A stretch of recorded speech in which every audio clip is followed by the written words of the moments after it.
serious, what is it like to have children you don't want? This is kinda crazy, because I was just thinking about this today. I'm not gonna use a throwaway or anything. Not that I think anyone on here would actually know me. When you have a kid you kinda get this idea in your head on how things are gonna be. How you're going to teach them things. Share special moments as they learn, and have this cool amazing bond. Then your kid comes into this world, and is not at all what you expect. My kid is special needs, and has major developmental delays. He's 2 and basically just lives in his own world. Doesn't communicate. Doesn't respond to his name, and has basically missed every single milestone out there. So you feel regret, despair, and a whole bunch of other negative stuff. Especially guilt. It wasn't his fault he came into the world this way. He didn't ask to be here. So there's a lot of complex emotions going on. However bad it makes me feel though, I just kind of wish he didn't exist. For instance, as I was writing this, I went to the bathroom, and in the 3 minutes I was gone he took a dump, forced both his hands into his diaper, and smeared shit all over his face and pinned everywhere else. Now my whole apartment reeks, and I had a half hour of cleanup, because I left my toddler alone for all of 3 minutes. This isn't the first time this has happened. I just can't connect with him, and it has me feeling like I'm just his caretaker, rather than his dad. Edit. AWW, I've never really had a virtual Reddit hug like this. It was honestly really helpful, and made me feel a lot better. So thanks everyone. I had so many people message me, and there's so many comments I couldn't ever respond to them all. However, I read everything. I appreciate it. I really do. I also want to address a few comments. First off, I love my son. God knows I have some bad days. But signing over my parental rights simply isn't an option. I have lots and lots of family support. And his mom is always there to make us both feel better. She understands us both. My kid is enrolled in various programs and is already getting treatment. He is making progress and is starting to use very simple words, even if it doesn't make any sense. I really know my kid is in there somewhere. We had one event about a month ago where he answered a question with a 3-word sentence. He even included the word I. I don't understand it at all, or how it fits into everything else. I really want to believe he's in there somewhere, and will eventually get to a point where he can communicate basic needs, and follow some basic instructions. We're just gonna keep on doing what we can. Hey man, make sure you reach out to your government for support, if such a thing exists. If not, try and find someone to help. Cause caregiver burnout / parental burnout for parents of special needs children is a super real thing. You aren't weak for needing help. You aren't a bad parent. You are a parent for a child with extraordinary needs, and you need extraordinary support to help. Take care. I have helped take care of special needs children as a full-time nanny. There was one family in particular that stood out to me because of the level of parental burnout they were experiencing by the time I got there. Definitely reach out for help. A girl I worked with had a 5-year plan. Get a designer man. Have a massive wedding. Travel to fancy hotels, and have a baby. She managed it all except the baby. 2 years of IVF later and still no baby. After a long adoption process they get a 6-month-old. 3 months later they give him back and divorce. She realized that she had only wanted a baby because that's what people did, and that meant she was successful. She had never thought about what having a baby meant, and what it would do to her "perfect life." The husband couldn't live with what she had decided, so left. At least the baby went to a couple who did want him eventually, instead of staying with her. My friend had a baby as fast as she could, because that meant she had one life first, in our friend group, only to realize that she now has a baby. Forever. I have custody of my brother's kids. I didn't want them. I already have one of my own. My brother's kids are not as well behaved as my children. It is very frustrating. I love them. I will protect them and take care of them. I find myself very upset by the fact that I just can't seem to love them as much as my children. It's depressing. I hate myself because I feel this way. I wish it was just my children a lot of the times. My brother's kids put a strain on my marital relationship because they act out so much. My brother is homeless and addicted to drugs, with really no hope of him getting better. Heroin sucks. I just wish it would go back to a family of 3. 7 is just too much for most things. Want a regular sized vehicle with smaller monthly payments and lower insurance? Nope. Gotta have something that seats 7 or more. Holidays? Gotta plan on a family size of 7 instead of 3. It's frustrating. I try so hard to not let my nieces and nephews see that I struggle with this. But kids are smart, and I know they pick up on this. I hate that I can't just be happy with this. At least for their sake. Can't talk to family about it. I'm this hero who took the kids so they wouldn't end up in foster care or group homes. But I'm really not a hero. I stepped up because no one else would. But I don't think I'm cut out for it. Hey, that is an incredible and selfless thing you are doing. I don't believe your feelings are your fault or even that they are wrong. I do think you should maybe talk to an experienced family therapist. They may be able to help both you and your sister's children. You're making the best of a bad situation. Don't beat yourself up because you're not perfect. Hang in there. The first step to being frustrated that you don't love them like your own is to really understand that it's okay that you don't. There's a biological difference and connection mothers get when they've had their child in their womb and raised them. Just be okay that you don't love them as if they were your own. Doesn't mean you don't love them. You just love them differently. Just like you love your husband differently than you love your kids. Love you have for your mother, if different from the love you have for close friends. It's all relative. Just be okay with it not being the same. It's normal. This is a story of a very close friend of mine. On a bit different note, but I guess it could fit in some light. He was abused as a kid, violence and mentally, by both parents, and was scared of ever even getting close to kids. In a fear he would hurt them in some way. He is generally a really meek, but caring person. Like a total opposite of what he got at home. This was his just coping mechanism, as kids literally clung to him. Then he met a loving woman and they married. She slowly warmed him up to being around younglings. It helped. She works in preschool/daycare. And finally they both decided it's okay to go. 2 attempts, sadly, and little over a year later he was holding small baby in his arms, his eyes, his hair, her face, her smile. He told me, during the pregnancy he was super happy, and did everything he could for his wife and future junior. He started loving it truly, and when he felt it kicking, he was internally overflowed with happiness, that a small human was growing there, and he, or she will have dreams, laughs and hurdles. Yet, standing there, he felt nothing, like no spark, no love, no happiness, no resentment, no joy, nothing. He was holding small, hot, moving piece of meat which he had absolutely no attachment to. It crushed him. Talk with wife crushed him even more. He did everything he could to care for her and hope he will grow to love. But it never came. As soon as time allowed, he went into therapy, and after 3 years heard that sometimes this just happens. His daughter is now 6, is healthy and happy, as far as I can tell, but I heard my share of his pain. He feels inferior as a human for deceiving his daughter, and he powers through it by sheer willpower and effort. If I can't love her, at least I will still try to give her something I couldn't have, caring home. He told me exactly once that he really regrets agreeing to have a kid, but I could feel his shame. His wife is wonderful person enough to accept him like this. She told us, my fiance is more of her support than I am. She wanted more kids, but she is really afraid to put more on him. Raising one will be enough of a challenge for them. That's for sure. I know he will keep all his promises and words, but it already takes a toll on him. I think this is what happened with my dad. Luckily fake it till you make it seems to work well enough. Now that I'm an independent adult, he has expressed that of course you're my kid, but honestly I just enjoy hanging out with you. I can respect that. Even if he didn't feel love he helped me grow and supports me. And if a friendship level of respect is all he can muster,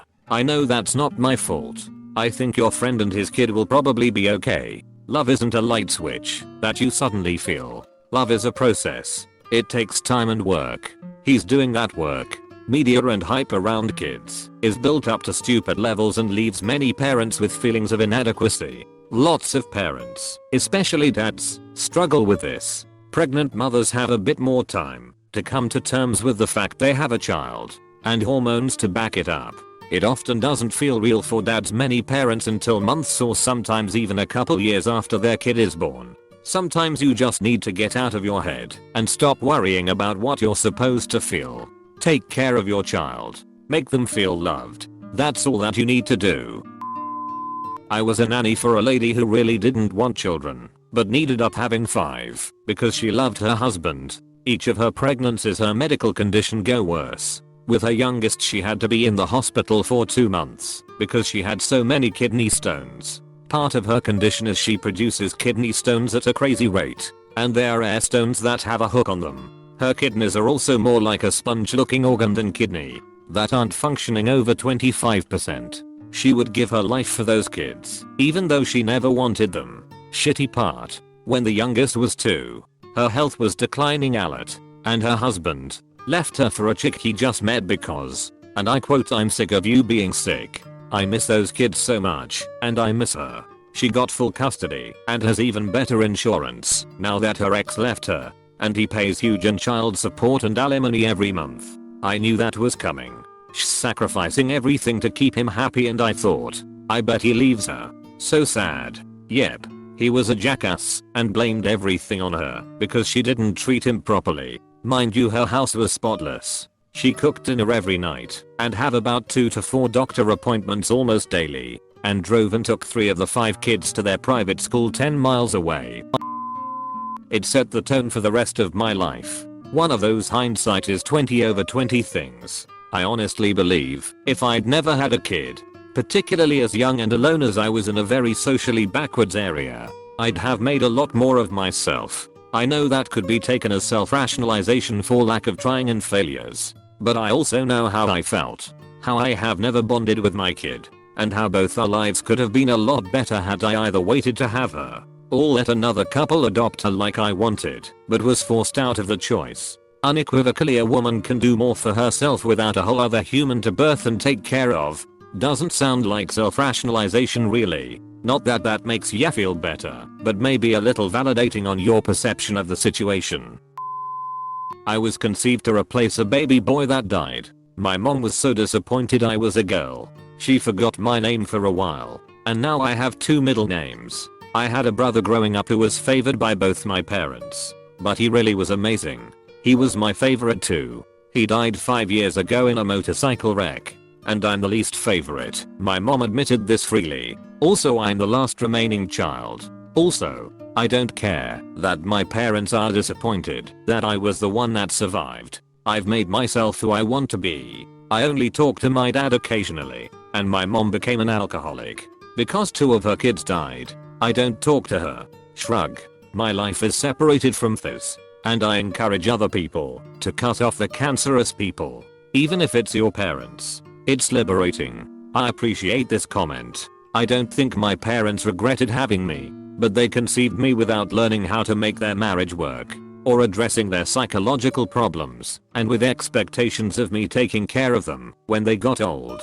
They are both very unstable, and my childhood was riddled with hatred and abuse, but I still feel guilty about resenting them because I sympathize with their trauma. It's very hard to fully cut them off for that reason, despite knowing they have caused me a lot of trauma too. But moving out was a good step forward and extremely freeing. I'm glad you made a better life for yourself without them. It's pretty inspiring.